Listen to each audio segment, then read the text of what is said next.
Então, né, esse slide de início, já falei um pouquinho sobre essas diferenças, né, as alfanuméricas e as alfabéticas, eu creio que a Cleide também já tenha conversado um pouquinho com vocês. Então, na primeira, como exemplo, a gente usa, por exemplo, a CDD, a CDU. Então, a gente faz o quê? Adaptação do conteúdo do documento ao instrumento codificador, um instrumento que está pronto.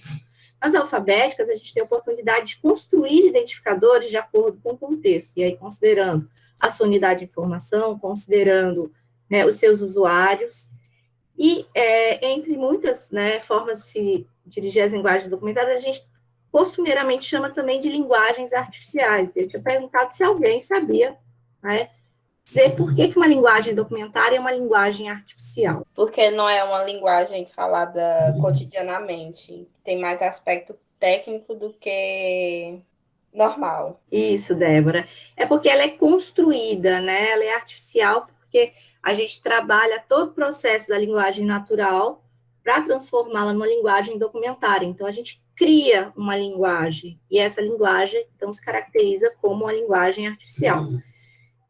As linguagens, elas representam universos conceituais de campos específicos do conhecimento. Então, a gente nunca vai ter um tesauro para tudo. O tesauro da ciência toda. Não.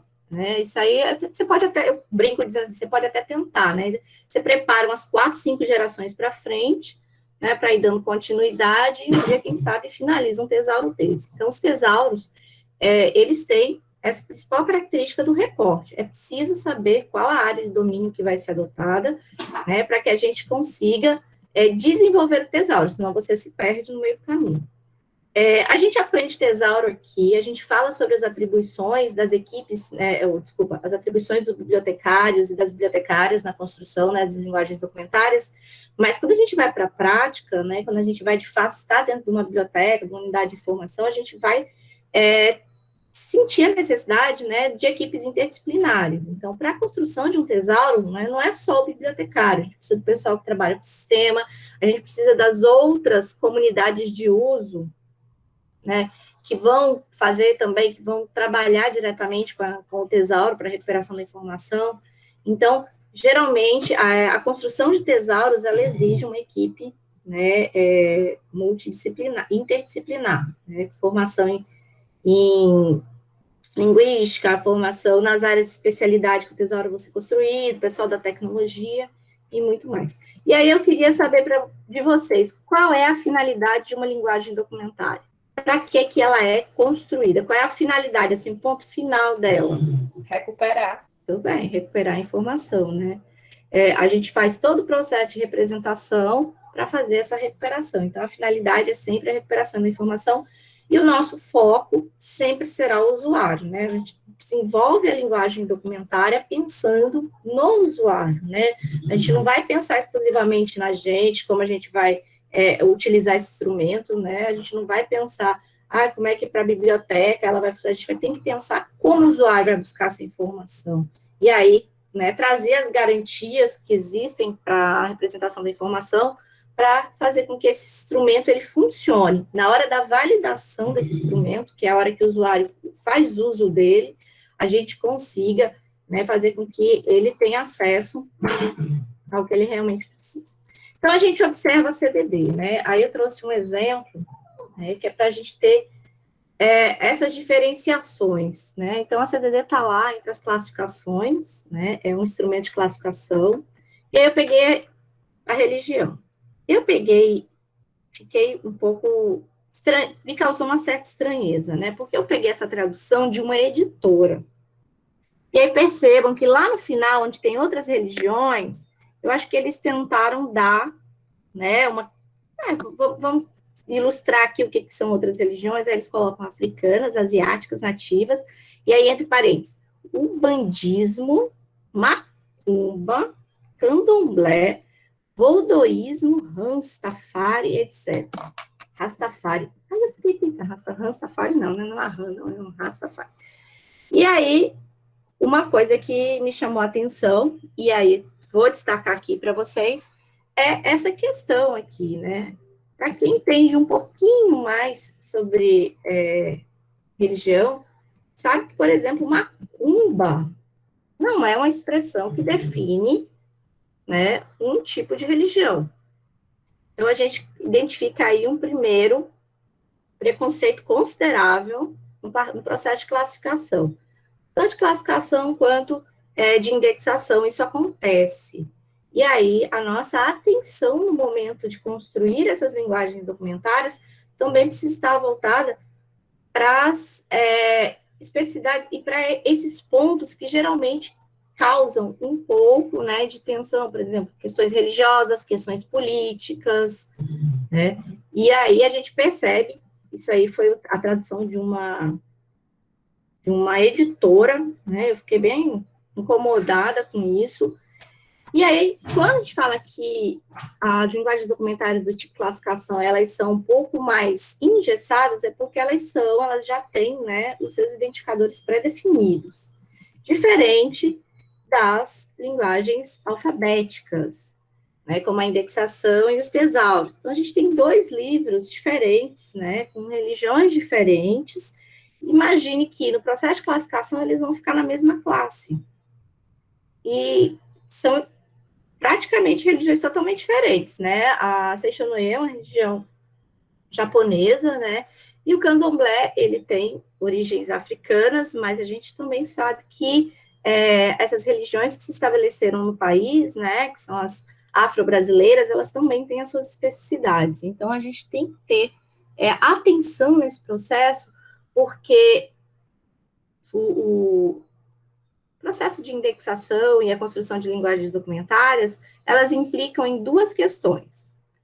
Naquilo que se diz assim, você precisa ser imparcial, né?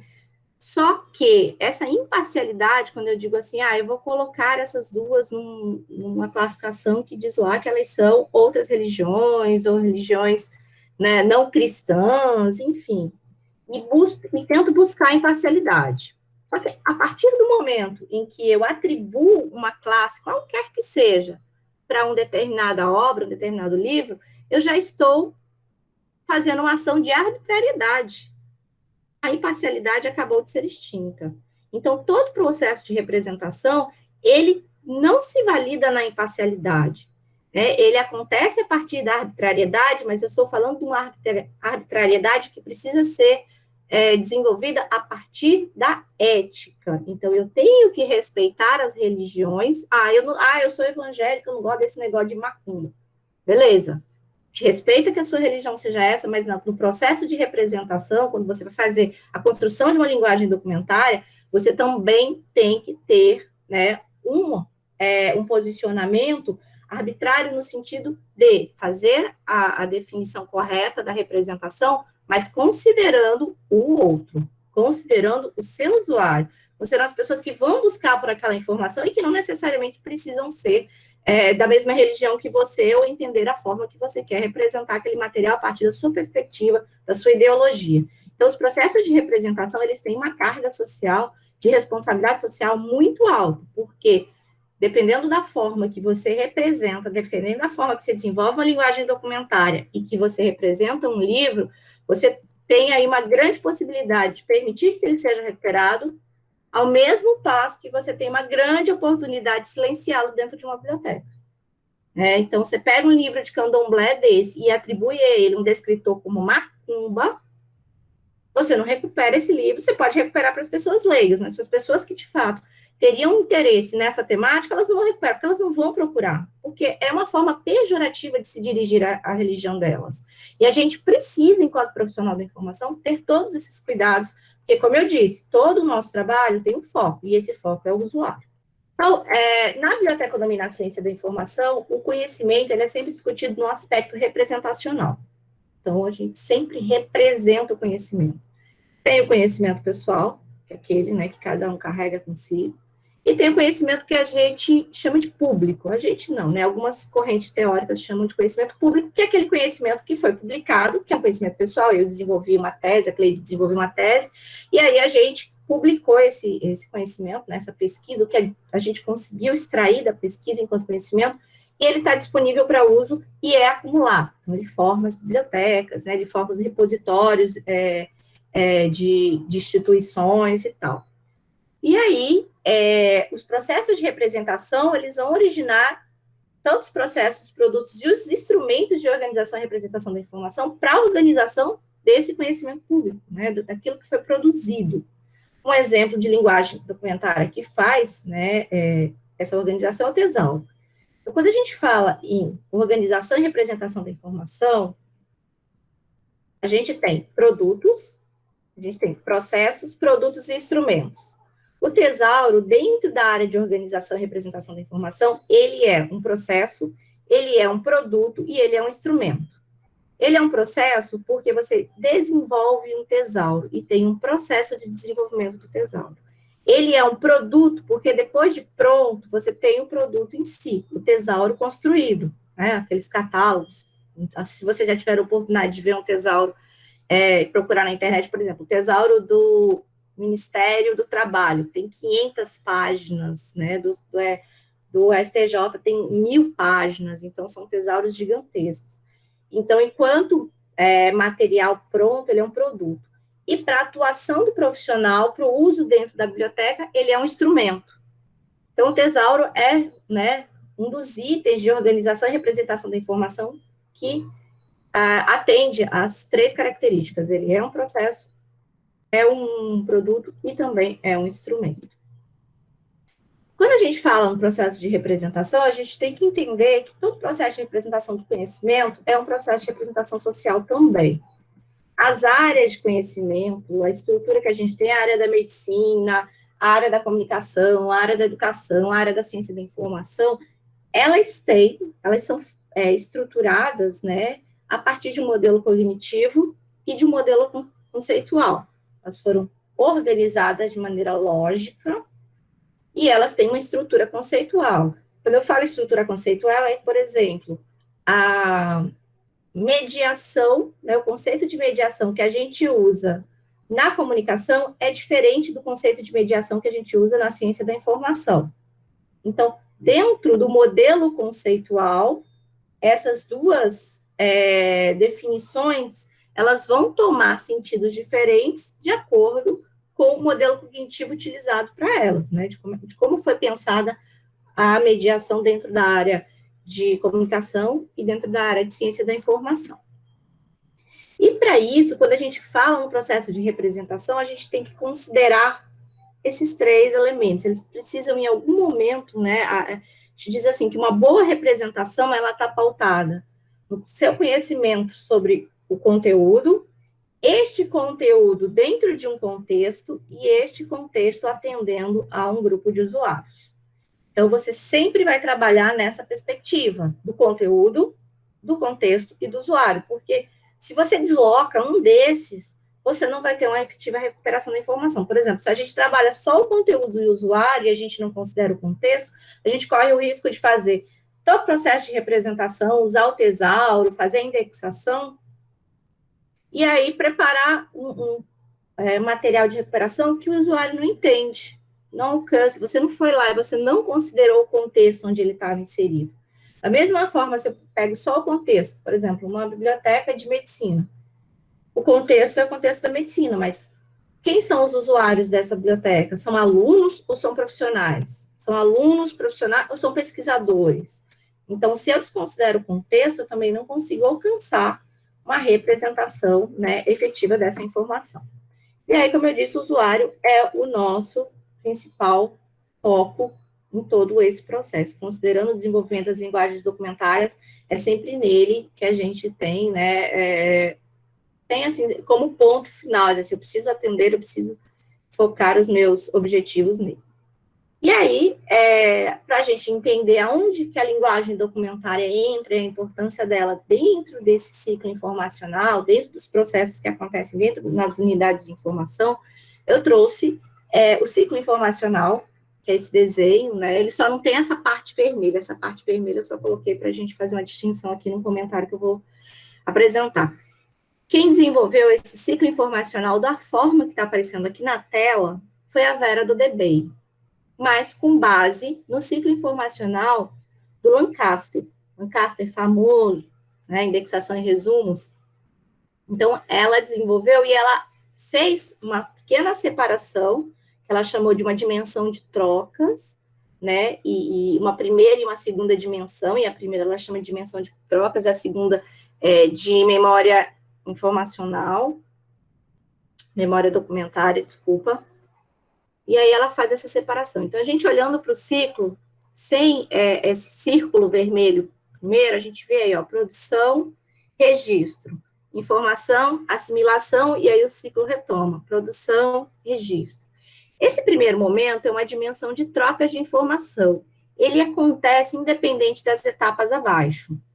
Ele vai acontecer, ele acontece na humanidade desde todo sempre. Então, a gente produz conhecimento, esse conhecimento é registrado, enquanto registro, ele é informação, alguém tem acesso a essa informação, faz assimilação e gera novos conhecimentos, produz novos conhecimentos. O processo de organização, ele entra no segundo momento para garantir que, para além dessa assimilação, a gente também tem a disseminação dessa informação. Então, tem a produção de conhecimento, o registro, né, a geração de informação, a assimilação, então esse processo vai ser contínuo. Então, essa produção de conhecimento, ela passa por uma seleção e uma aquisição dentro das unidades de informação, por uma organização da memória documentária, que a Vera Dodebey chama, né, para englobar todo o processo de representação, né, a indexação, o desenvolvimento de linguagens documentárias como tesauros, a disseminação, que vai ser no processo da recuperação da informação. Então, você representa para que se recupere, e essa recuperação, ela permita o acesso, o uso e a apropriação dessa informação. Dados esses passos todos, você tem uma outra assimilação e uma nova produção de conhecimento. O que é que ela nos afirma? Que essa segunda etapa, ela contribui efetivamente para essa assimilação, porque essa assimilação a gente pode usar como exemplo a busca que a gente faz no Google. A gente vai lá, produção de conhecimento, né? Vou procurar alguma coisa aqui. Aí eu acho a produção de conhecimento que está lá no Google, eu leio, faço assimilação e produzo meu conhecimento. Quando eu vou para uma unidade de informação, a recuperação dessa informação, ela vai ser muito mais efetiva, porque ela vai atender uma série de especificidades, você vai ter um profissional para orientar e tal, e aí, então, essa assimilação, ela vai ter muito mais efetividade, vai garantir que a produção do conhecimento, de fato, avance, né, porque uma das boas funções que a biblioteca faz é justamente conseguir, dentro dessa memória, né, o que a Vera chama de memória documentária, trazer materiais que foram desenvolvidos ao longo do tempo. Ela diz que o processo de indexação, por exemplo, né, a organização dos acervos, eles permitem uma memória documentária porque você consegue reunir trabalhos de diversas épocas numa mesma temática. E aí você consegue ter, né, em grande parte das pesquisas feitas em bibliotecas, essa trajetória de estudo de uma determinada temática, né, desde quando ela começou até o final. Então, bibliotecas especializadas têm muito disso. E ela diz que isso é consideravelmente importante para a produção do conhecimento. Então, nesse primeiro universo de trocas, né, que ela chama primeiro que é a de produção, registro e assimilação, a gente vai ver a produção do conhecimento, que tem uma alta produção documental. Com ela, a gente teve a expansão das ciências e a especialização do conhecimento. Então, diminuiu-se a verticalidade científica, faltou verticalidade científica, e a horizontalidade transdisciplinar aumentou. Então, o que a gente tem? A gente tem um crescimento das ciências, de forma em que eles foram se desdobrando, né, e a especialização do conhecimento vai trazendo essa expansão da ciência e dificultando o processo de organização dos produtos. Então, você se depara com inúmeras formas de disponibilização e perfis específicos e variados de vários tipos de usuários. Então, isso começa também, né, a ser cobrado na construção de linguagens documentárias que sejam considerados atributos de qualidade, quantidade, conveniência, e aí eu acrescento aí de segurança também, né, principalmente quando a gente lida hoje com sistemas automatizados, né, sistemas com essas tecnologias avançadas e utiliza muito servidor, tudo muito dentro da estrutura do computador. E, para além disso, essas questões desse universo de troca de informações, elas vão impactar, né, no desenvolvimento das linguagens documentárias justamente por isso. Né? A produção documental é enorme, se a gente olha para a internet, a gente percebe isso. As ciências, elas se desdobraram. Se a gente for pegar, por exemplo, a medicina, a gente percebe os vários desdobramentos que essas ciências tiveram. Então, a verticalidade científica com a horizontalidade das transdisciplinaridades, elas aumentaram muito a especialização desse conhecimento. E aí, isso, claro, vai impactar por quê? Porque na hora da construção das linguagens documentárias, a gente vai ter que ter atenção, principalmente no recorte que a gente vai adotar. Então, quando eu vou pensar em desenvolver um tesauro, eu preciso ter muita clareza do recorte que eu vou dar. E o registro. Então, nessa perspectiva, a diversificação de suportes, né, imenso. Então, são informações textuais, visuais, sonoras, tridimensionais, a combinação dessas características. Isso, junto com os avanços tecnológicos, eles vão trazer, né, uma série de questões que precisam ser pensadas. Primeiro, a duplicidade. Então, você tem materiais apresentados de várias formas, né, tanto quanto visual, analógico, digital. Os acessórios de localização da informação também vão mudando. Então, dentro da biblioteca, qual é o acessório de identificação? É o número de notação. Dentro da internet, como é que você recupera? Você recupera por expressões, você recupera por hashtags. Então, isso também, né, precisa ser considerado quando a gente pensa que tipo de material, para que tipo de material a gente está construindo um tesauro. E a restrição a uma estratégia de busca temática. Então, a gente precisa adotar estratégias de busca e precisa ter uma restrição de estratégias, né? Não dá para você falar assim, eu vou considerar no meu tesauro que a pessoa vai recuperar por várias formas, fazer uma exaustividade de termos para ser recuperado um tesauro. Não, isso não existe. Um tesauro trabalha com a univocidade. O que é univocidade? Um termo para um conceito e um conceito para só um termo. Então, essas questões, né, provavelmente vocês vão ver um pouquinho mais quando fala sobre terminologia, elas impactam nessa restrição de estratégia de busca temática também. A assimilação, ela vai proporcionar a produção de novos conhecimentos, né, e esses novos conhecimentos, eles são produzidos a partir de uma rede de conhecimento, e essa rede, ela vem sendo impactada consideravelmente pela velocidade da obsolescência. Então, tudo que a gente hoje consegue acessar, dependendo como a gente vai acessar, já está obsoleto. Né? Se você pega hoje um artigo científico de 2015, você já pode olhar para ele e falar assim, não, esse artigo está desatualizado. O que não acontecia antigamente com os livros. Então, a produção do conhecimento tem feito com que essa assimilação acelere, né, esses novos conhecimentos produzidos, criando essa velocidade de obsolescência. Então, as coisas também começam a ficar ultrapassadas. E a localização absoluta que a gente tinha anteriormente, a gente sabia onde encontrar, ela agora está numa percepção relativa, né? O tempo real de acesso. Hoje a gente não quer saber aonde está, a gente quer que esteja o mais rápido possível ao nosso alcance. Né? Então, eu pergunto, quantos de vocês se dirigem a uma biblioteca para fazer uma pesquisa? A maioria usa a internet. Por quê? Porque a gente já está, né, dentro desse ciclo de velocidade da obsolescência. E a ansiedade da informação. Então, quanto mais veloz, mais obsoleto. Uma pesquisa, né, sobre as notícias que correm, por exemplo, no Instagram, mostrou que a vida útil dessas notícias que correm no Instagram são de 3 horas. 3 horas depois, provavelmente essa notícia ela já não está circulando na mesma velocidade, né, nas redes sociais, e ela provavelmente já está sendo substituída. A intenção de interesse, a ansiedade da informação que nós temos, já faz com que ela se torne obsoleta. Professora, mas os tesauros não funcionam assim. Não, tesauros não funcionam assim. As informações dentro das unidades de informação, elas não funcionam assim. Mas as pessoas que vão fazer uso disso funcionam.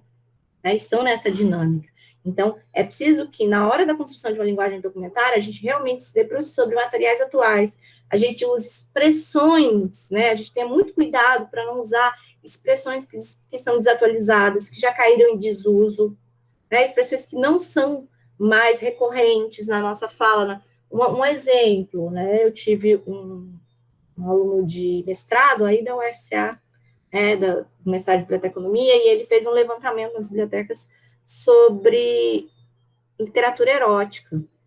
E ele fez essa pesquisa em bibliotecas de universidades federais públicas. E aí, algumas bibliotecas atribuíam também à literatura erótica a expressão homossexualismo, né? E isso é uma expressão que está em desuso, inclusive pelo Código Internacional, né, de Saúde, não se usa mais esse termo, não é homossexualidade. Então, a gente tem que ter cuidado, não só na construção das linguagens documentárias, como na atualização dessas linguagens também. E aí, né, a que potência, ou seja, a que velocidade se encontra a informação que você busca. Então, quando a gente pensa no processo de representação, essa potência de velocidade na recuperação da informação, ela também pode ter um bom resultado. A partir do quê? A partir da sua indexação, a partir da sua representação, né? Uma boa recuperação da informação, ela só acontece se o processo de apresentação tiver sido feito adequadamente. Se tiver considerado os princípios, né?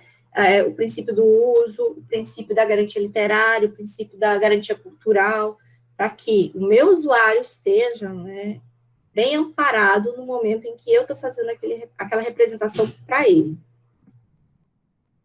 Então, dentro desse universo, a gente falou dessa primeira parte. Então, veja, processo de produção, processo de registro e processo de assimilação. E isso tudo vai impactar dentro da segunda etapa, né, que a gente vai ver agora, que é a seleção e aquisição, a organização e a disseminação. Então, o documento, ele está, né, presente dentro desse ciclo, ele é o objeto. Quando a gente fala em documento, a gente está falando em qualquer tipo de suporte de informação. Então, o universo do documento, né, ele não tem existência independente, né, o documento não existe por existir, ele sempre vai estar, né, ligado a essas 6 etapas completas, porque elas são necessárias ao ciclo de vida da informação. Para que esse documento ele tenha uma efetividade, ele seja uma produção de conhecimento, ele gere informação e ele possa produzir novos conhecimentos, essas 6 etapas, elas são necessárias, né? E para que ele participe do ciclo de vida da informação, ele precisa rodar aí, né, dentro dessas etapas. Então, os processos informacionais, eles tratam das relações entre as coisas e suas características.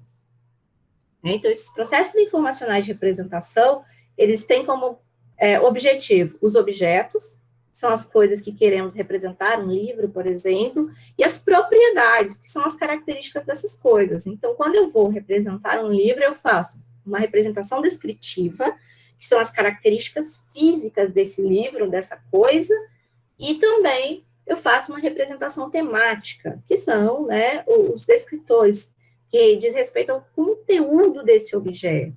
Então, dentro do universo do documento, né, dentro desse ciclo informacional, esses processos, eles tratam diretamente dessas coisas e das características delas. Então, entre tantas informações que a gente recebe, eu gosto sempre de destacar uma questão. Por exemplo, as coisas pertencem a um grupo de coisas e tem coisas que não pertencem a um grupo de coisas. Trabalhar com processo de construção de linguagens documentárias, exemplo dos tesauros, é exatamente fazer isso. Coisas que se agrupam pelas semelhanças e vão se separar pelas diferenças. Então, são grupo de coisas que pertencem a um grupo de coisas e coisas que não pertencem a um grupo de coisas. E aí eu brinco dizendo que fazer um tesauro requer conhecimentos que a gente tem e aprende desde cedo na matemática, na biologia, na gramática e na lógica. Na matemática, porque a gente vai rever, lembram não daquelas, né, daqueles estudos que a gente tinha, acho que isso é bem lá no início, tipo quinta série, conjuntos numéricos. Está contido, não está contido, números naturais, números inteiros, né, pertence, não pertence. O jogo que a gente faz com os termos e os conceitos dentro de um tesauro é basicamente esse. Quando eu falo, nós temos que usar o princípio da univocidade para a construção de uma linguagem documentária, é porque uma coisa ela vai ter que pertencer a um grupo e não ao outro. Então, se eu vou fazer um tesauro e lá tem um termo manga, Esta manga, ela precisa pertencer claramente a um grupo e não ao outro. Então, é a manga o quê? É a manga fruta, não é a manga parte de uma roupa. Então, ela pertence à classe das frutas, dentro da estrutura de conhecimento da agronomia. Ela não pertence à classe dos estudos de moda. Então, né, a gente sempre tem que ter isso. Oi. Gleison, Oi. a Elis fez uma pergunta aqui, ela está querendo saber como fazer uma representação. Ela falou descritiva, mas eu acho que deve ser temática, né? Dentro de uma biblioteca religiosa, sem ferir os princípios dessa instituição. Oi, Elis, tudo bom? Sim, tudo bem, graças a Deus. Que bom. Veja, é como eu disse lá no começo, a gente tem que considerar o quê? A gente tem que considerar quem são, qual é o contexto, o conteúdo, o contexto e o usuário. Se eu estou dentro de uma biblioteca religiosa, eu vou trabalhar os aspectos de interesse daquela comunidade. Por exemplo, se eu recebo, vou usar o exemplo, uma biblioteca religiosa de uma igreja evangélica, de uma igreja batista. Então, eu recebi um livro sobre candomblé. É só um exemplo. E aí, eu estou usando esse exemplo porque a minha mãe é da igreja batista e minha mãe ela é um pouco contrária às religiões, né, de matriz africana. Ela, minha mãe, tem um certo preconceito. Então, qual seria? Eu vou fazer o quê? Eu vou representar a obra como ela precisa ser representada. Dentro da classe 290, que são outras religiões, já que a CDD ela já trouxe essa estrutura e eu não posso mudar. Mas na hora de indexar, eu vou indexar o quê? Religião de matriz africana, religião afro-brasileira. Fazendo isso, eu nem estou ferindo a instituição para a qual eu trabalho e nem estou ferindo a religião das outras pessoas. Por quê? Porque, de fato, é. Agora, se eu atribuo uma expressão macumba, por exemplo, aí sim, aí eu estou desrespeitando a outra religião e, consequentemente, eu estou contribuindo para um preconceito dentro da instituição onde eu estou. Porque, dentre tantas coisas, o bibliotecário ele também tem essa vertente educacional. É a partir dele que as outras pessoas vão aprender mais. Então, eu também tenho a oportunidade de fazer com que essas pessoas elas também entendam que determinadas expressões são usáveis, determinadas expressões são preconceituosas ou pejorativas. Então, é sempre dentro dessa perspectiva. Eu penso que não dá, eu não vou ferir, né, de forma alguma, os princípios dessa instituição, porque eu vou representar o material da forma que ele precisa ser representado. A gente tinha um exemplo de uma aluna que ela recebeu, ela foi aluna nossa, né, e ela trabalhava numa biblioteca religiosa. E aí ela recebeu um livro, chegou um livro lá sobre casamento homoafetivo. Ela colocou em família, na classe lá onde tinha, né, família. Ela foi chamada a atenção, né, porque eles não consideravam que aquilo ali era, enfim, né, princípios religiosos de cada religião. E aí ela disse, tudo bem, eu vou representar esta obra, mas ela não pode sair da biblioteca, né, ela chegou aqui, e aí ela pegou e colocou em uma outra parte da biblioteca, se me falha a memória, alguma coisa voltada para a sexualidade. E aí ela colocou lá. Ela conseguiu conversar e dialogar, dizendo que precisava ser, né, pelo menos reconhecido como, né, um estudo dentro da sexualidade. Mas, num primeiro momento, eu percebo que ela, na estrutura social que nós vemos, ela fez uma boa condição da obra, né, porque casamento, se a gente está falando de casamento, a gente está falando de constituição de uma família. Se ele é um casamento tradicional, né, um casamento conservador, é uma família. Se ele é um casamento homoafetivo, é uma família.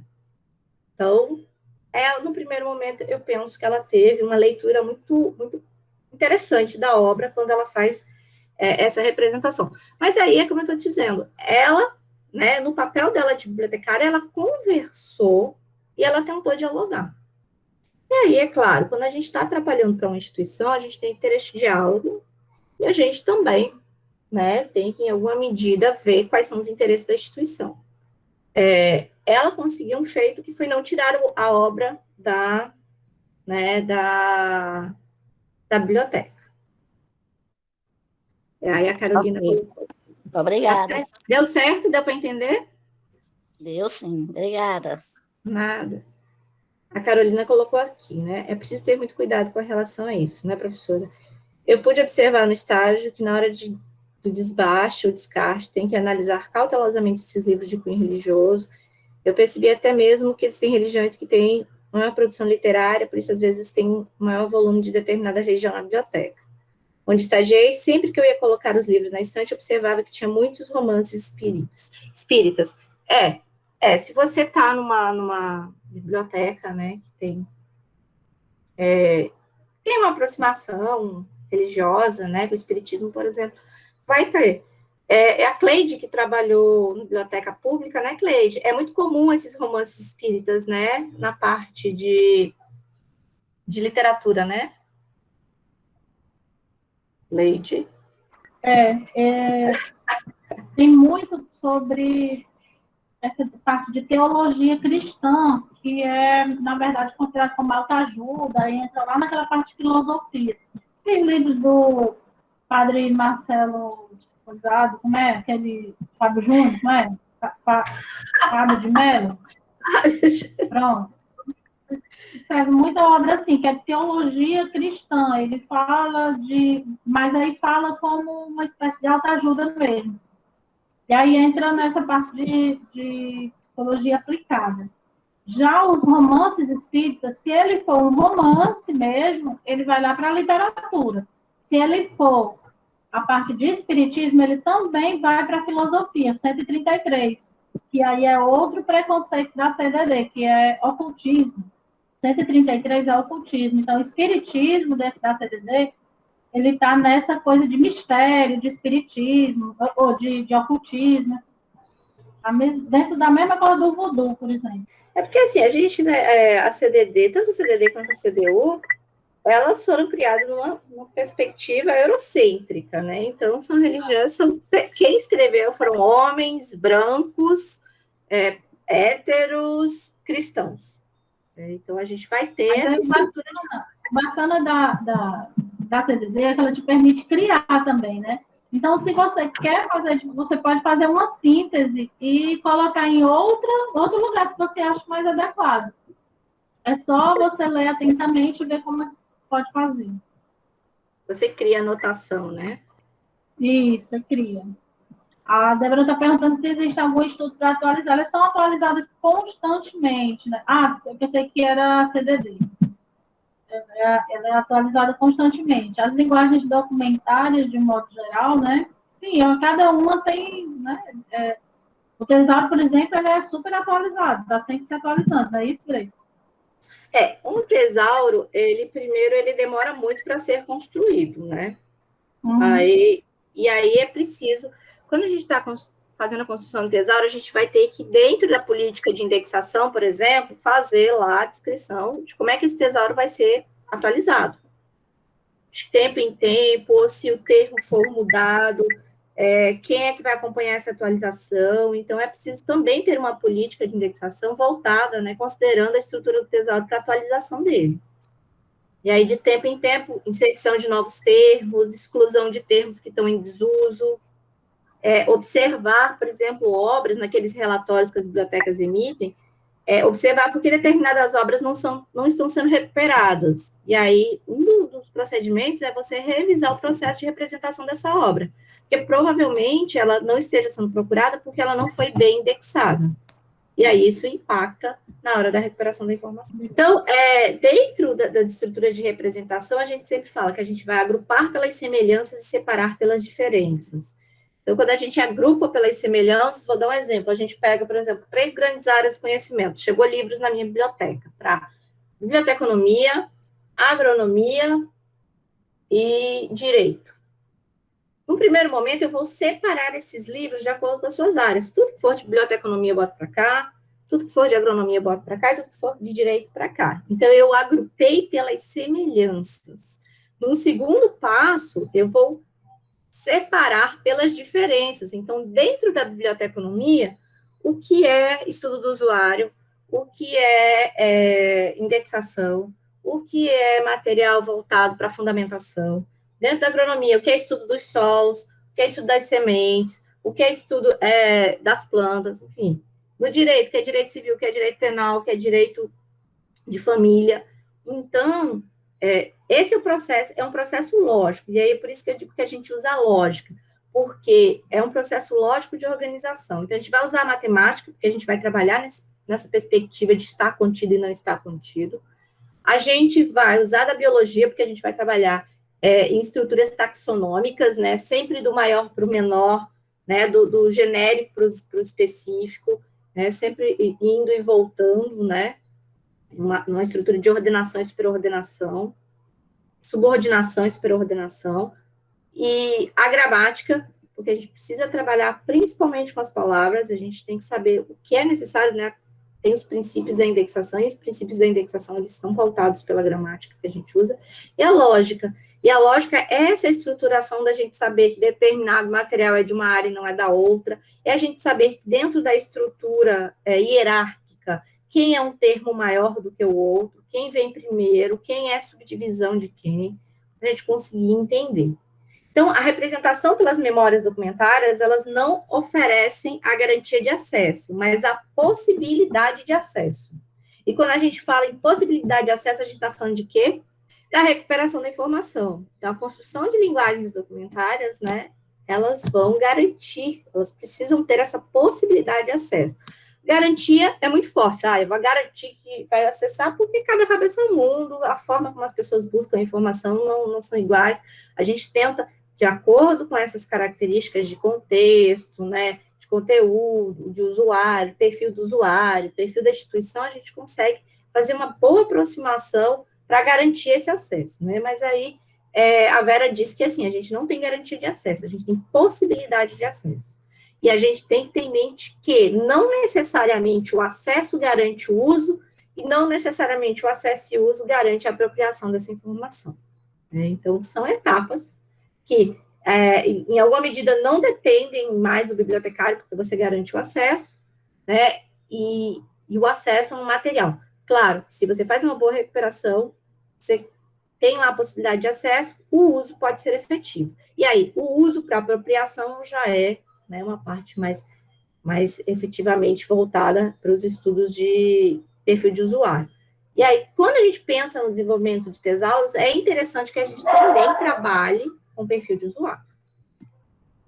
Então, nessa segunda parte aqui, né, a gente falou, então, tem um processo de seleção e aquisição, é importante, né, porque ele vai respaldar a estrutura da sua linguagem documentária, como também no processo de organização dessas linguagens e da representação desse material, a gente vai conseguir desenvolver uma memória documental que vai possibilitar a disseminação da informação.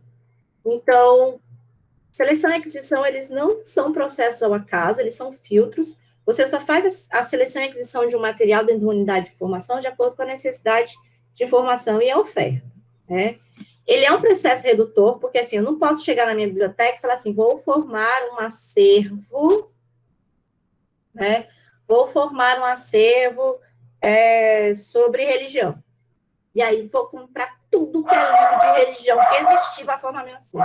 Não vou conseguir. Então, o processo de seleção, ele também é redutor. Então, à medida que ele é redutor, você vai ter que fazer um recorte. Qual é o perfil da sua instituição? Qual tipo de material religioso a sua instituição vai trabalhar? Vai trabalhar com a diversidade? Vai. Só que, ainda assim, é preciso que você tenha definida qual é essa diversidade. Não dá para você colocar tudo que tem dentro da biblioteca. É um processo que visa atender às necessidades de informação através da oferta e demanda. Então, eu preciso saber o que é que vai ser, qual é o perfil da minha biblioteca, quem eu vou atender. Então, tudo isso vai impactar na hora do desenvolvimento das linguagens. Se eu não tiver isso, se eu tiver um acervo totalmente aleatório, imagina como vai ser o desenvolvimento de um tesouro com um acervo desse. E o plano quantitativo deve se ajustar às escolhas qualitativas. Então, também tem que ter entendimento de até né, o que é que vai ser formado nessa biblioteca, qual é a quantidade de áreas. Então, tudo isso impacta qualitativamente na minha oferta de informação para atender essa demanda, porque eu vou conseguir desenvolver, né, um instrumento de representação e de recuperação da informação que vai saber o que tem na biblioteca e que vai atender ao perfil daquelas pessoas. Até mesmo as bibliotecas públicas, né, que geralmente as pessoas têm essa ideia, a biblioteca pública tem um monte de coisa lá dentro. Até mesmo a biblioteca pública, ela tem um plano de desenvolvimento, né, ela não é um amontoado de livros aleatórios lá dentro, não, né, ela tem esse plano de desenvolvimento. Uma coisa muito comum antigamente, era as pessoas doarem seus acervos, né? Uma pessoa ilustre morria e doava para a biblioteca pública, doava. Só que também, dentro desse plano de desenvolvimento, tem lá, né, a parte de doação, de aceitar, né? Então, isso tudo, a gente pensa que não, então, eu estou trazendo essas dimensões para a gente ter ideia do quanto o desenvolvimento de uma linguagem documentária não é uma coisa que você senta, eu vou fazer aqui uma linguagem documentária. Não, é preciso, né, ter conhecimento, é preciso ter a noção desse ciclo informacional dentro da sua unidade. E aí, a representação da informação do conhecimento, né? Quando a gente fala em representação da informação ou representação do conhecimento, a gente vai ter aí alguns conflitos teóricos, né? Tem gente que chama de representação da informação, tem gente que chama de representação do conhecimento, tem autores que fazem a distinção, né? Bracher e Café, Álvares e Linhares, eles trazem, assim, uma boa definição. Então, o que é a representação da informação, o que é a representação do conhecimento? Por exemplo, a estruturação de um tesauro é uma representação do conhecimento, porque são as áreas de conhecimento que serão representadas ali. Quando eu uso ele como instrumento para indexar os materiais informacionais da minha biblioteca, eu estou fazendo a representação da informação. Então, a construção dos modelos cognitivos que vão alicerçar os processos representacionais de materiais informacionais, eles são representação do conhecimento. O processo, na utilização desses instrumentos, né, para que as coisas sejam nominadas dentro de uma instituição, dentro de uma unidade de informação, é parte da representação da informação. Vou dar mais um exemplo. CDD e CDU, aquela organização que tem ali é uma representação do conhecimento. A CDD está representando todas as áreas do conhecimento. Só que quando eu uso ela para atribuir uma classificação aos livros, eu estou fazendo a representação da informação. Então, qualquer representação da realidade é necessariamente parcial. A gente nunca vai conseguir representar um todo, né, com todas as características necessárias e essenciais de alguma coisa. Pode ser descrita de múltiplas maneiras e só tem existência completa quando utilizada, lida, assistida, escutada no processo de comunicação e interpretação. Então, quando a gente faz a representação da nossa realidade, né, quando a gente vai representar qualquer coisa, eu estou falando, estou fazendo, né, estou me valendo de um processo representacional. Eu estou falando, estou usando palavras que representam coisas para que vocês possam entender. E essa representação, ela só faz sentido porque a gente está trabalhando no processo de comunicação e interpretação. Eu falo e vocês compreendem o que eu estou falando, ou não, né? Mas vocês compreendem o que eu estou falando.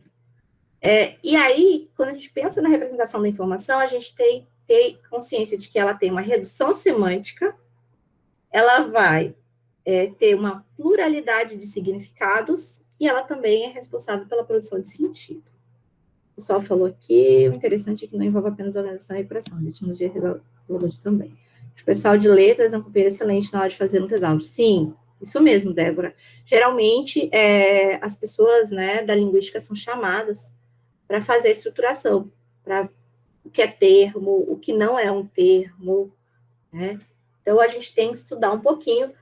Quando a Cleide for falar de terminologia, né, vocês vão ver um pouquinho sobre esses estudos da linguística que vão tratar de características que o tesauro precisa ter para garantir essa estruturação. Então, a redução semântica, o menor nível de redução semântica para reproduzir um significado. Então, a escrita e a fala, eles são esse nível, né, os redutores desse nível semântico. Então, todas as formas de síntese da linguagem com propósito de acesso à informação são formas acentuadas de redução.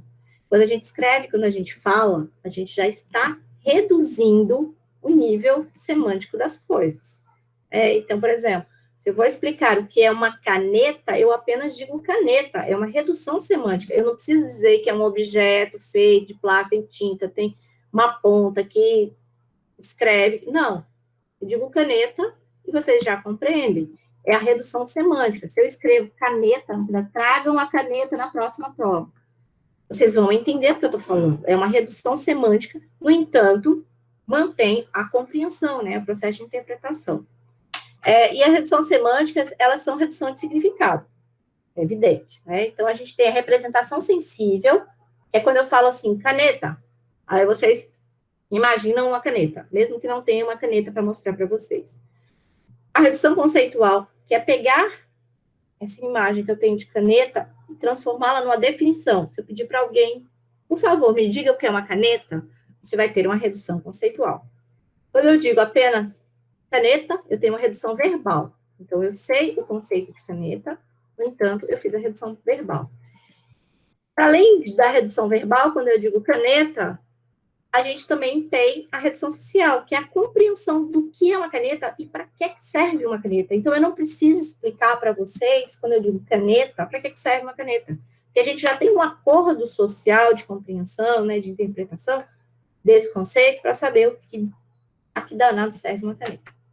E aí, a representação, que é a meta-representação. Então, se eu tenho um livro sobre canetas, eu vou precisar representar este livro, né? E aí eu chego na estrutura mais micro, que é a representação da informação. É eu pegar, né, tudo que tem naquele livro, todo aquele conhecimento produzido, e conseguir transformá-lo em uma expressão, um termo, que vai recuperá-lo. E eu brinco, porque eu digo assim, para mim, a indexação é o processo mais incrível que a gente tem dentro da biblioteconomia e principalmente nos processos de organização do conhecimento a nível, assim, de todas as ciências. Gente, é você pegar um livro, por exemplo, de 500 páginas, ser capaz de fazer uma redução semântica a 5 descritores e conseguir localizar aquela obra a partir desses 5 descritores. Eu digo assim, a gente faz um processo cirúrgico incrível, né, com essas palavras, um estudo. Claro que não é assim, não é pegar um livro, sair lá, catar 5 termos aleatórios. A gente precisa, a gente não estuda, né, tudo isso, a gente não passa 4 anos na universidade para fazer isso de forma aleatória. A gente tem todo um preparo, né, tem todas as técnicas necessárias, os princípios que a gente precisa seguir. E aí, então, eu acho incrível, né, eu acho que a organização de uma biblioteca, se a gente parar para olhar, é incrível a atribuição da classificação, o número de notação, e a recuperação desses materiais pelo conteúdo, né, você usando escritores, a gente faz uma coisa assim, eu particularmente acho fantástica. Sou bem suspeita para falar, porque é a minha área preferida na biblioteconomia, mas eu acho que é assim, uma área que precisa ser muito valorizada, e e são as disciplinas, né, que nos dão não é a garantia, como é a palavrinha, tá? Me fala. As credenciais, né, de que nós somos, de fato, bibliotecários. Porque nenhuma outra profissão faz representação descritiva ou temática, né? Claro, a arqueologia tem o processo, a museologia tem o processo, mas não é da mesma forma que nós, né? Não faz da mesma forma que nós fazemos. Então, vamos lá. Uma representação sensível. Eu digo cadeira, e vocês pensam na cadeira. Eu não preciso nem mostrar uma cadeira. A imagem da cadeira vai vir na cabeça de vocês. Então, a gente tem primeiro a representação sensível, a representação que vem à mente, a ideia da cadeira que a gente carrega, que a gente aprendeu, a gente sabe o que é uma cadeira.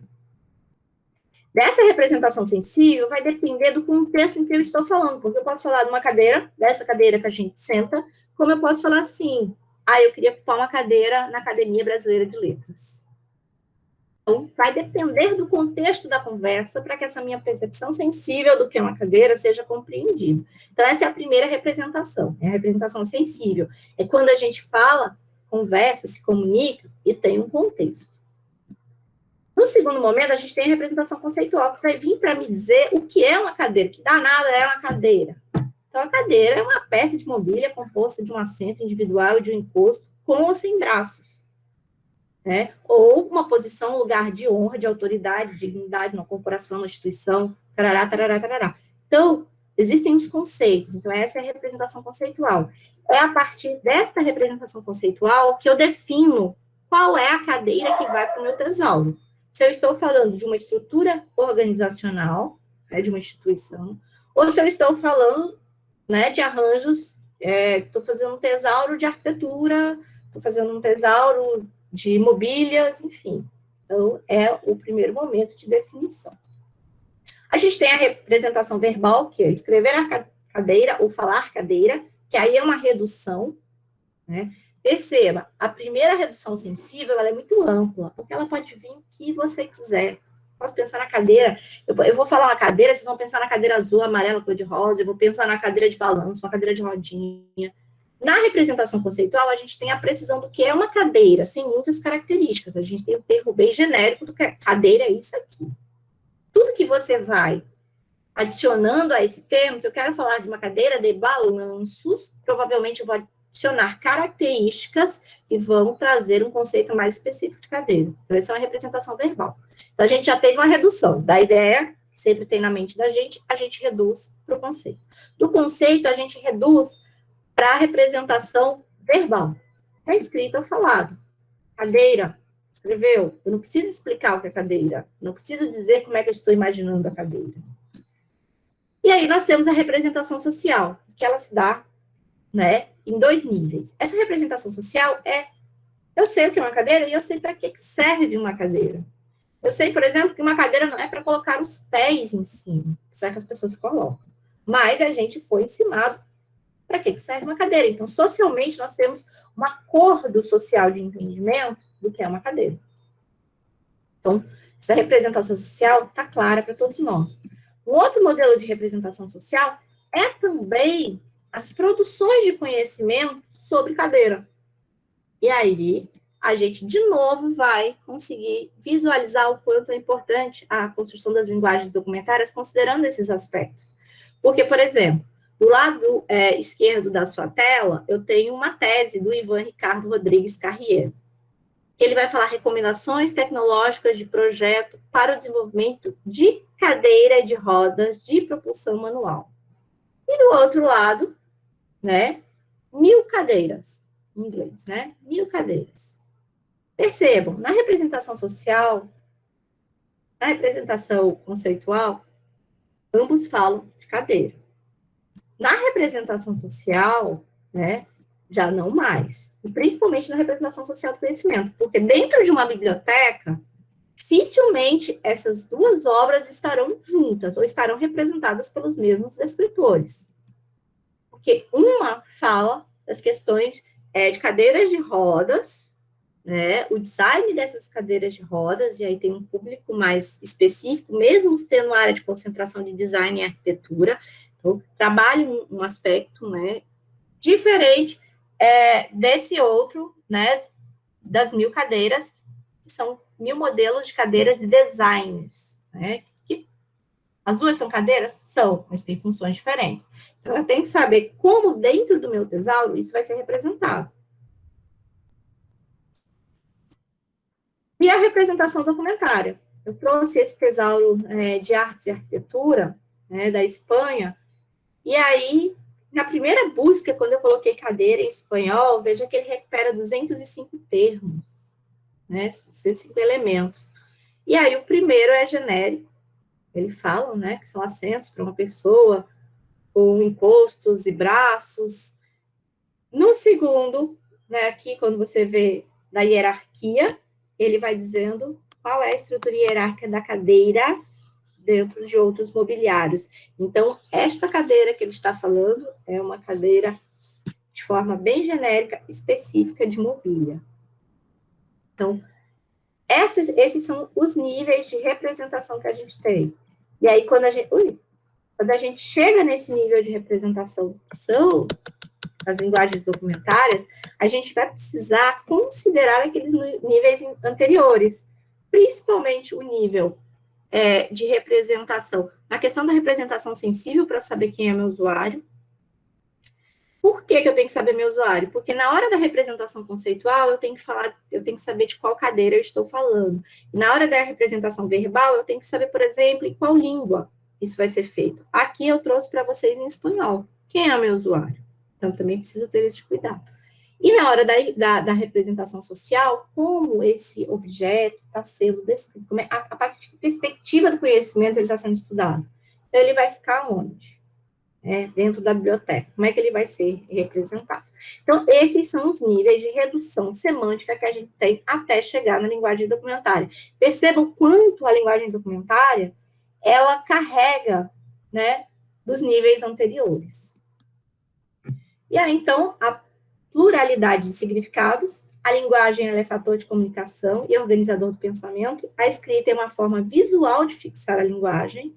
Então, da representação completa, a representação esquemática, a representação completa é essa, quando a gente tem a ideia do todo, a representação esquemática, quando você vai esquematizar a representação, a gente vai ter a sensação, a percepção e a concepção. A sensação é aquele primeiro nível de representação sensível, como eu imagino a cadeira. A percepção é de que cadeira eu estou falando, e a concepção é como é que eu vou fixar, né, fixação do material. Eu estou falando de uma cadeira de design, então essa cadeira... eu estou falando de estudos na área da saúde sobre desenvolvimento de cadeiras de roda para pessoas com problemas coluna. Então, aonde essa cadeira não vai entrar? Então, é no momento da fixação do material que a gente faz a concepção da representação desses significados. E aí, a produção de sentido. Como representar adequadamente as informações sem comprometer o seu significado? Primeiro, as palavras, elas são neutras e assumem significado dentro de um contexto. Vou fazer um bom destaque. As palavras são neutras. A escolha das palavras é que não é neutra. Então, as escolhas de palavras, elas não são neutras. Quando eu escolho determinado descritor para representar um material, ou quando determinado grupo de termos para construir uma linguagem documentária, é aquilo que eu falei lá no começo. Eu estou usando de arbitrariedade. Não há mais neutralidade nesse momento. E essa neutralidade... professora, como é que você é imparcial, então? Você vai usar da ética. Você precisa adotar princípios éticos de respeito, princípios éticos que considerem, né, as garantias de uso, que é aquela garantia que vai falar assim, você precisa representar para o seu usuário, a garantia cultural, para quem eu estou representando, qual é o nível, né, de instrução dessa pessoa. Eu vou pegar um material de macaxeira, né, nós estamos no Nordeste, a gente sabe que é macaxeira. Mas eu vou representar com mandioca, porque no tesauro aqui só tem mandioca. Eu estou ferindo a garantia cultural, eu não estou representando para aquele grupo de pessoas ou para aquela região. Então, essas questões, elas precisam ter muita atenção quando a gente fala na escolha, né, na produção de sentido que a gente vai dar, os termos que a gente vai atribuir ou que a gente vai escolher para montar uma linguagem documentária. Então, as palavras, elas são neutras. Inclusive, se eu escrevo aqui uma palavra bem comum, deixa eu ver uma palavra bem comum, programa. Ninguém sabe, se eu não tiver todo o cuidado de trazer o contexto, né, do que está sendo falado, é uma palavra neutra. Programa de quê? Programa da onde? Programa de quem? Programa de computador? Programa de televisão? Né? Vamos fazer um programa hoje, vamos sair, tomar cerveja. Então, as palavras, elas têm essa pluralidade de sentidos, ao mesmo tempo que elas são neutras. Onde não há neutralidade é na escolha dessas palavras, porque aí vem toda uma carga de subjetividade, uma carga de princípios, né? Uma carga ideológica, porque nós não nos despimos dessas coisas para fazer o trabalho que a gente tem que fazer. Como é que a gente faz, então? A gente adota uma postura ética. Eu não vou ser contrário aos meus princípios, mas eu também não vou ferir os princípios da outra pessoa. Eu vou respeitar a forma que o material está ali para ser representado. E vou representá-lo de forma adequada. E aí, a Cleide colocou ali, né, a questão da atiniência, que é justamente isso. Então, a desconstrução do texto e a sua reconstrução de forma reduzida, que é aquilo que eu falei, você pega um livro de 500 páginas, você lê, né, você faz a leitura técnica que tem que ser feita, né, a análise do conteúdo daquele livro, e aí, então, você desconstrói e reconstrói de maneira reduzida. Você pega aquele texto de 500 páginas e transforma ele, né, em 5 descritores, e isso é bem bacana. A redução simbólica é uma redução de sentido, então, dependendo da forma como eu consigo representar, eu também posso ou dar o sentido, né, válido para aquela obra, ou então eu posso também reduzir o sentido daquela obra de acordo com a simbologia que está sendo utilizada nessa análise. Essas questões eu estou passando bem rápido, porque são questões um pouco mais complexas, né? Depois eu vou indicar uma leitura para vocês, para quem quiser, né, se aprofundar, mas é para a gente entender, né, e para a gente começar a reconhecer o quanto é importante e a carga de responsabilidade que a gente assume na construção de uma linguagem documentária e no processo de indexação de obras dentro de uma biblioteca. Então, a produção de sentido vai reduzir a informação para obter o conhecimento. Então, quando eu faço essa redução simbólica, eu pego aquele livro gigante, faço a redução de sentido, mas é uma redução de sentido na tentativa de que aquilo seja recuperado. Então, quando eu falo em redução, tanto redução, a palavra tem poder, é verdade, né? Tanto quando a gente fala nessa redução simbólica, redução de sentido, quanto a gente fala também as reduções, né, esses níveis de redução semântica, eles sempre são na tentativa de aproximar, de desenvolver, de permitir uma comunicação. E as linguagens documentárias, elas têm esse nome justamente por isso. Que são as linguagens estabelecidas entre o usuário e o livro, né? O usuário, o livro e a bibliotecário, porque é uma comunicação que a gente tem sem necessariamente que a gente tem que ler um livro inteiro, ou então tem que explicar um livro inteiro para alguém, a pessoa tem que, né, ela chega e fala, minha necessidade de informação é essa. E a partir de toda essa produção de sentido que a gente cria na hora de representar, a gente consegue recuperar. Já estou terminando, viu, gente? Eu sei que vocês estão cansados, eu também. Mas já está no finalzinho. Então, para tudo isso, a gente chega na disseminação da informação, que é a transmissão do conhecimento. Então, todo o processo mito, história e realidade social, desde a oralidade mítica, as escritas, as tecnologias, a gente tem uma estrutura de transmissão do conhecimento. Né? Seja lá na oralidade, né, como se passavam, né, os mitos, quem estudou filosofia aí sabe um pouquinho, as escritas cuneiformes, o desenvolvimento dos alfabetos, a própria tecnologia, a gente fala até as tecnologias, né, mas se a gente pensar que não, eu sempre digo assim, a caneta é uma tecnologia, a escrita foi a maior tecnologia inventada pelo ser humano, né, o processo de escrita. Então, essas tecnologias, elas em espaços temporais, né, no espaço virtual e no tempo real, elas são transmissoras de conhecimento. Então, a gente tem esse processo de transmissão de conhecimento ao longo, né, de toda a história da humanidade. Atualmente, a disseminação, ela extrapola a unidade material de forma e conteúdo. Então, a gente vê, né, que os caminhos de disseminação da informação, eles estão hoje, não é mais só a biblioteca, né, não é mais só o catálogo. Você vai para a internet, você tem N possibilidades. E eu digo que extrapola não só a questão material, como a questão do acesso do tempo, né, que é aquela questão da obsolescência que a gente falou. Então, o imediatismo, a ansiedade de informação que a gente tem desenvolvido pelo imediatismo das informações. Como proporcionar acesso e uso, culminando numa recuperação da informação, garantindo uma boa revocação e uma boa precisão.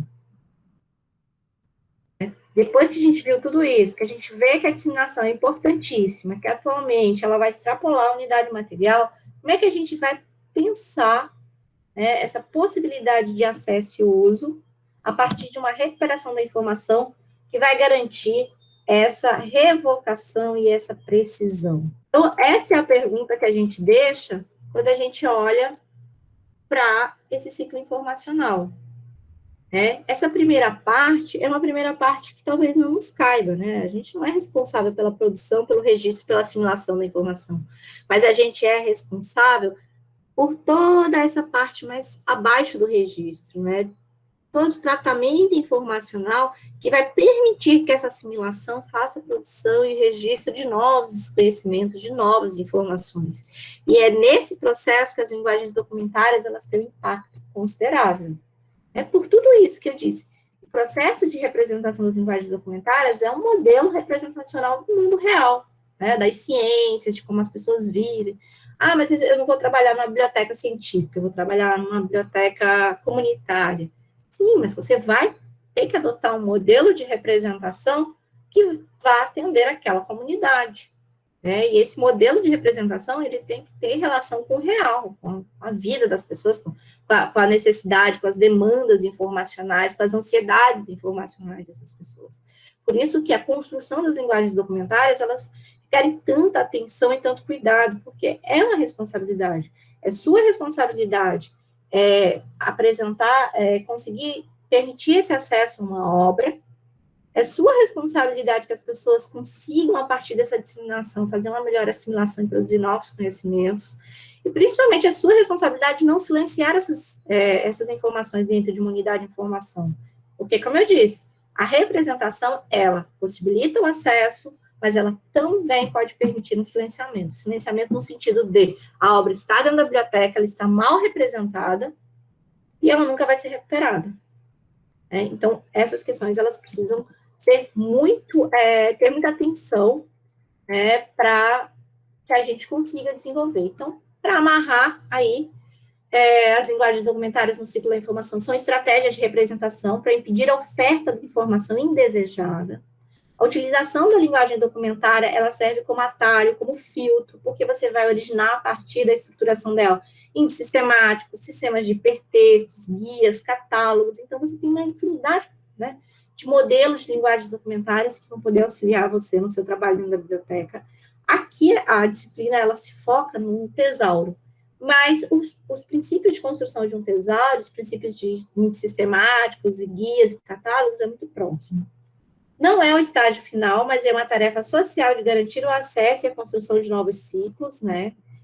Não é porque eu construí uma linguagem documentária que eu vou achar que está tudo ótimo, né? Pronto. É o estágio final dentro de uma unidade de formação. Não. Para além disso, né, você tem que reconhecê-la como uma tarefa social e vai permitir a garantia de acesso e construção de novos ciclos. Lembrando que eu usei garantia aqui, mas a Dodebei fala que a gente não consegue fazer essa garantia, a gente faz a possibilidade de acesso. E a disseminação, né, amparada pela representação da informação e possibilitando a recuperação da informação, é a tarefa social em si, que vai dar sentido ao ciclo informacional, e sem ela o ciclo se rompe. Eu não estou falando do primeiro nível, do ciclo de produção, registro e assimilação. Eu estou falando do ciclo completo apresentado pela Dodebei, que é esse ciclo informacional.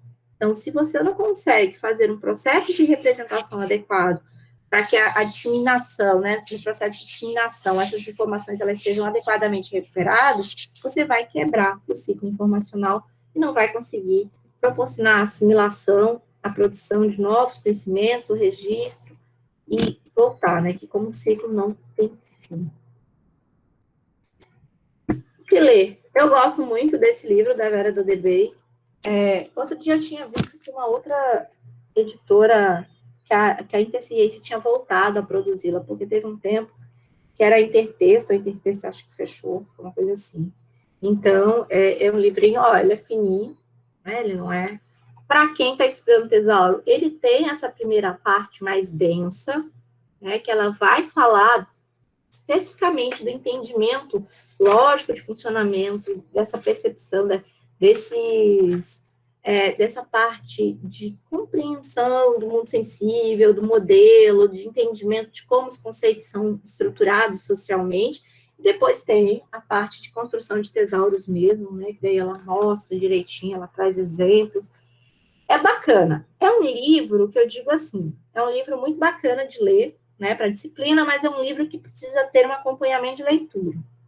Né? Sentar sozinho e ler o livro talvez seja um pouco mais complexo. Então, você pode usar partes do livro para ler, trazer para discussão em sala de aula, porque aí a pessoa que estiver responsável pela disciplina, né, vamos pegar o exemplo da Cleide, ela vai elucidando, vai te mostrando, né? Sim, ela é brasileira, ela é professora da Unirio, é uma pessoa ótima. Eu usei esse livro na graduação, depois eu usei esse livro para minha dissertação, depois eu usei esse livro para minha tese. E eu gosto bastante. Inclusive, meu livro é chique, é útil, porque o meu livro é autografado. por ela. Então, eu trouxe aí uma questãozinha, quem é que se habilita a responder? Cai muita questão de tesauro, linguagens documentárias em concursos públicos. Cai bastante mesmo. E o mais interessante é que o Manual de Desenvolvimento de Tesauros é um livrinho do IBICT de 1984. Aí as pessoas falam assim, meu Deus do céu, não atualiza isso? Gente, não atualiza porque é um processo, né? A construção do tesauro é um processo. O que você vai atualizar é o produto, né? O instrumento vai ser atualizado depois. O processo não, né? O processo, ele é pautado em princípios, né, da biologia, como eu disse, das estruturas taxonômicas, da matemática, da lógica, dos estudos gramaticais. Então, ele tem uma norma internacional de construção de tesauros. Nós temos uma NBR aqui no Brasil também, que é voltada para a estruturação de tesauros. Para estruturação de tesauros? Agora eu fiquei na dúvida. Acho que é indexação, né, Cleide? A norma. Agora eu fiquei na dúvida. E, então... Não lembro. Então tá que nem eu. É porque já faz um tempinho que eu não dou essa disciplina. Então, não tem como atualizar, né? O livro é de 1984, e o que é que a gente atualiza lá? A gente atualiza lá essa parte, essa responsabilidade social de seleção dos termos, mas a estruturação do tesauro é a mesma, né? É como a norma para a construção de uma cadeira. Tá? Quais são as partes necessárias para você ter uma cadeira? Então, vai ser sempre aquela, agora você vai adequar, né? Como você vai fazer o modelo, o design, da mesma forma o tesauro. A gente tem lá, né, esse manual, todos os procedimentos para o desenvolvimento de um tesauro, mas a atualização é no produto e no instrumento, não no processo. Então, a resposta é a letra C. C, professora, C, né? Porque de acordo com a fonte da questão, redes de informação são consideradas um conjunto de unidades informacionais que agrupam pessoas ou organismos com as mesmas finalidades, onde a troca de informações é feita de maneira organizada e regular por meio de padronização e compartilhamento de tarefas e recursos. É por isso que a gente fala assim, a rede de bibliotecas, né, o sistema. Então, quando a gente fala de sistema, os sistemas geralmente são formados em redes, então as redes de bibliotecas. Então, gente, era isso.